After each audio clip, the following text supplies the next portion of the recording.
세금 납부는 국가에 속한 국민이라면 누구나 당연히 지켜야 하는 의무인데요. 하지만 예상치 못한 이유로 세금 체납이 발생하는 경우도 있습니다. 보통 5년이 지나면 체납이 사라진다고 생각하시는 분들이 많지만 실제로는 그렇지 않습니다. 재산이 압류되어 시효가 멈추거나 내가 모르는 체납이 그대로 유지되는 경우도 적지 않다는데요. 오늘은 국세 체납이란 무엇이고 어떤 경우에 소멸로 이어질 수 있는지 자세히 알아봅니다. 네, 오늘은 누구에게나 닥칠 수 있는 현실적인 문제죠. 국세 체납에 대한 이야기 함께 나눠보겠습니다. 이규익 세무사 모셨는데요. 안녕하세요. 예, 안녕하세요. 반갑습니다. 예, 어서 오십시오. 자, 경기 침체가 깊어지면서 체납 문제가 사회 전반으로 확산이 되고 있습니다. 실제로도 뭐 이런 현상이 통계에서도 확인이 되고 있다고요. 예, 맞습니다. 요즘은 카드 연체나 건강보험 연체처럼 여러 종류의 체납이 동시에 증가하는 추세입니다. 그중 국세 체납이 심각한 사회적 문제로 떠오르고 있는데요. 관련 자료에 따르면 2024년 기준 국세 체납자는 약 132만 명으로 누적 체납액은 110조 이상에 다다른다고 합니다. 여기서 한 가지 더 주목할 점은 국세청이 징수를 시도하고 있는 정리중 체납액이 약 19조 4천억으로 역대 최대치라는 것인데요.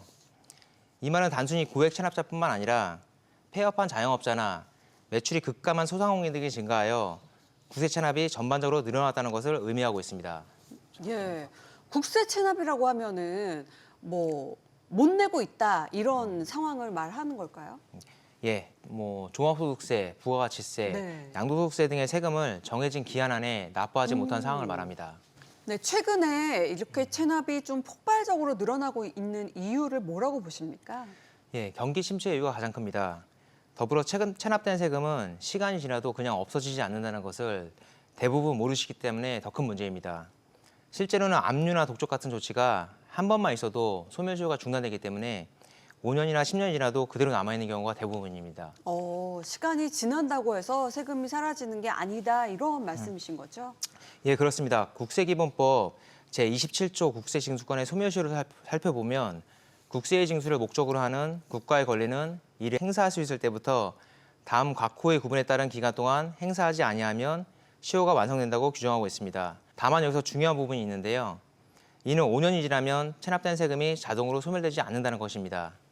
동시에 세법에서는 소멸시효가 중단되는 사유도 규정하고 있는데요. 납부고지, 독촉, 압류, 교부 청구 같은 조치가 한 번이라도 이루어지면 진행되던 소멸시효가 모두 중단되고 다시 시작되는 것입니다. 네. 그렇다면 이 체납 문제는 뭐 내면은 해결이 되겠지만은 면책이 되는 경우도 있다 이러던데 어떤 경우에 가능한 건지도 궁금한데요. 네, 일정한 조건을 충족하면 체납된 세금도 면책이 될 수 있습니다. 예. 다만 아무 때나 되는 건 아니고요. 네네. 크게 세 가지를 체크해 보아야 합니다. 첫째, 체납이 발생한 지 5년이 지났는지가 중요합니다. 보통 5년이 지나면 기본적으로 소멸시효 기간에 도달되었다고 볼 수 있기 때문입니다. 둘째, 그 기간 동안 압류나 독촉 같은 조치가 없어야 됩니다. 이런 조치가 있으면 소멸시효가 초기화되기 때문입니다. 그리고 세 번째, 만약 현재 압류가 걸려 있다면 그 재산이 애시당초 압류 대상이 아니었는지도 확인해 보아야 합니다. 당초부터 압류금지 재산이었다면 면책 가능성은 더욱 높아질 수 있습니다. 정리해보자면 체납 기간, 시효 중단 여부, 압류 상태 이 세 가지를 판단해서 요건이 맞으면 면책을 받으실 수 있습니다. 예. 근데 보통 이 압류가 걸려 있는 경우 안 내고 있으면 압류가 걸려지는 게 당연한 절책이 아닐까 싶은데 면책 조건이 좀 까다로워 보이긴 합니다. 면책 제도가 실은 누구나 신청하면 받을 수 있는 거는 또 아닌 건 거죠? 예, 맞습니다. 많은 분들께서 면책 제도가 있으니 나도 한번 신청해 볼까 이렇게 쉽게 생각하시는 경우가 많은데요. 국세 면책은 누구에게나 적용되는 제도는 아닙니다. 법에서 정한 요건을 하나라도 충족하지 못하면 절대 면책이 인정되지 않고 특히 체납 기간, 시효 중단 여부, 압류 처분의 적법성 같은 부분은 전문가가 세밀하게 검토해야 할 만큼 조건이 매우 까다롭습니다. 다시 말씀드리자면 이 제도는 경제적으로 정말 어려운 상황에 처해 있고 정말로 도움이 필요한 분들에게만 인정되는 예외적인 제도입니다. 그래서 신청만 하면 받을 수 있는 혜택이 아니라 엄격한 심사를 통과해야만 가능한 절차임을 반드시 알고 계셔야 합니다. 예. 좀 말로만 듣기는 어려운 부분이 있는데 실제로 어떤 사례가 있었을까요? 한 사례를 소개해드리자면 1997년도에 세무서로부터 약 7천만 원의 세금이 부과되었고 이 세금이 20년 넘게 체납으로 있던 상황이었습니다. 네. 제가 자료를 검토해 보니까 세무서에서 2000년도에 가족묘지가 있는 임야를 압류해서 소멸시효가 중단된 상태였습니다. 하지만 묘지는 법적으로 압류할 수 없는 압류 금지 재산입니다. 그래서 항공사진 등을 근거로 해서 이 압류가 애초부터 잘못된 처분임을 주장했고 결국은 압류가 소급 폐지되면서 소멸시효가 정상적으로 인정되어 체납세금 전체가 소멸되었습니다. 예, 막혀있던 그 20년이라는 기간이 풀리면서 자동적으로 좀 그렇게 해제가 된 경우인데 또 이외에도 기억에 남는 사례도 있으실 것 같아요. 예, 최근에 만났던 분인데요. 얼마나 다급하셨는지 경기도 오산에서 저희 세무법인이 위치한 의정부까지 직접 방문하셨던 중국 네네. 교포분의 사례입니다. 예? 친분 관계에 있는 지인에게 아무런 대가 없이 명의를 빌려주셨다가 무려 세 곳의 세무서에서 체납액이 2억 원 가까이 발생했던 사례인데요. 네.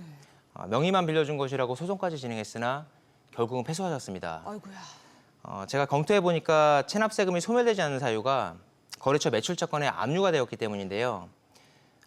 제 입장에서는 그 매출채권의 실질 유무를 파악해야 했기 때문에 노력을 했으나 그 거래처는 이미 폐업한 상태였고 연락도 닿지 않았습니다.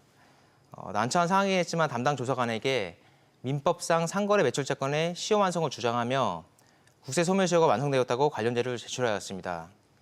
다행히 과세관청에서 이를 받아들여서 압류는 소급 해제되었고 그 결과 체납되었던 2억 원의 세금은 전액 면책이 되었습니다. 네, 다행이네요. 자, 이 국세 체납으로 인해서 좀 전문가를 선임해야 할 때가 있잖아요. 이때 주의해야 할 점이 있다면 뭐가 있을까요? 예, 맞습니다. 이런 절차는 일반인이 진행하기에는 복잡한 부분이 많아서 전문가의 도움이 반드시 필요합니다. 다만 여기서 주의할 것이 있는데요. 반드시 세무사 자격을 갖춘 사람인지 확인하셔야 한다는 점입니다. 세무사법에 따르면 세무대리, 특히 체납 소멸과 관련된 절차는 세무사만이 할 수 있는 전문 영역입니다. 그런데 요즘 인터넷 등에서 세무사 자격이 없는 사람들이 상담을 유도하는 경우가 적지 않습니다. 이런 곳에 의뢰하시면 결국은 금전적인 피해만 있고 시간만 낭비하시는 경우가 발생하기 쉽습니다. 따라서 체납 소멸 절차를 상담받거나 의뢰를 하실 때에는 상대가 세무사인지 확인하시고 세무사 등록번호까지 꼭 확인하시는 게 좋겠습니다. 네. 또 국세 체납을 고민하고 계신 이 시청자분들이 계시다면 그분들을 위해서 좀 조언해 주실 만한 것들이 있을까요? 인생에서 피할 수 없는 것이 두 가지가 있다고 합니다. 네. 바로 죽음과 세금입니다. 아, 세금은 우리 사회의 구성원으로서 공존을 위한 필수적인 요소입니다. 다만 피치 못할 사정으로 체납이 발생할 수 있습니다. 재기를 꿈꾸며 사회복귀를 희망하시는 많은 분들이 회생 또는 파산 절차를 거치시는 경우도 많은데요. 이 경우에도 세금은 면책이 되지 않습니다. 다만 앞에서 설명해 드렸듯이 일정한 요건을 충족하면 체납세금도 소멸될 수 있습니다. 절대 포기하지 마시고 세금 면책 전문 세무사와 상의하신다면 세금 체납의 고통에서 벗어나실 수 있다는 점을 기억해 주셨으면 좋겠습니다. 네. 자, 지금까지 이규익 대표님과 국세 체납 소멸에 대한 이야기 나눠봤습니다. 고맙습니다. 감사합니다.